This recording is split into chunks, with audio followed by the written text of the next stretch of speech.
Celtics, they get a win, 118-102 over the Rockets here. And it was as comfortable as you would like it to be against the second worst team in the NBA. Still surprising me that they're not the worst after the array of trades that they've made this year between James Harden, Victor Oladipo, and finally landing with old friend Kelly Olynyk and Avery Bradley, who was out there as this one headed toward garbage time. But story's not the Rockets tonight. They didn't do much to make this all that competitive. Celtics at times, through inconsistent defense, allowing transition runouts, made this closer than it probably should have been for large stretches, but it all got shut down once the Celtics built an 18-point lead in the fourth. Saw that fall down to 10, and then built it back up to around 14, and Evan Fournier just started peppering the Rockets with threes. 4 in a row, ultimately hit a fifth a few minutes later in that fourth quarter, and finished this one 7 for 11 from 3 for the first time in his career. Had 3 points going into the fourth quarter. It was looking like another dud of a scoring night from him after his 0-point debut, and hitting a few jumpers for a 3-of-6 night in his second game. Well, tonight he had that Isaiah level explosion that I predicted he would have in his first game. Ended up being 0 after I predicted about 20 to 23 points, and here he is tonight, draining a corner shot off of Rob Williams, and in fact all 4 of those threes that he ended up hitting were out of high post action for Robert Williams, and we'll get to Rob in our next video.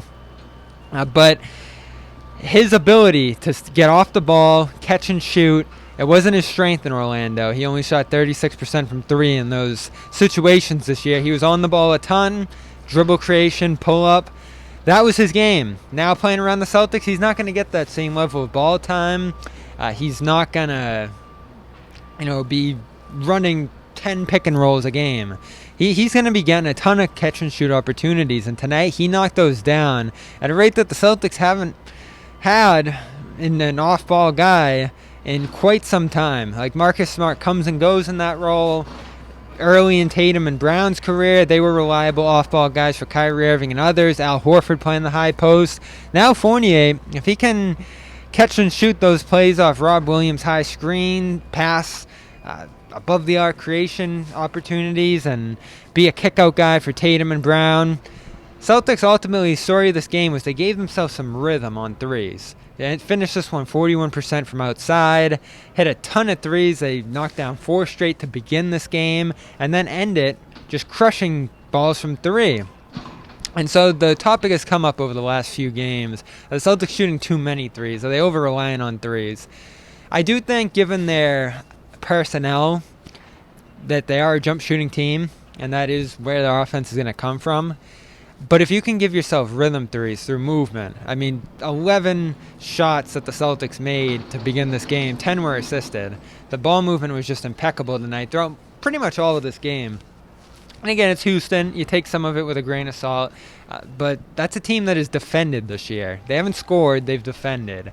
And that's even gone through a 20-game lose streak and everything else for them. But the Celtics, independent of what Houston did, just put out an impressive offensive display tonight, diversified their shot selection. And when it comes to that 3, they were bottom 10 in the league before last week in 3-point attempts, which would surprise some people. They've needed more of these. They've needed less of those long twos, Tatum fadeaway, and Tatum isolation largely disappeared in this one too. It was more of a team passing effort.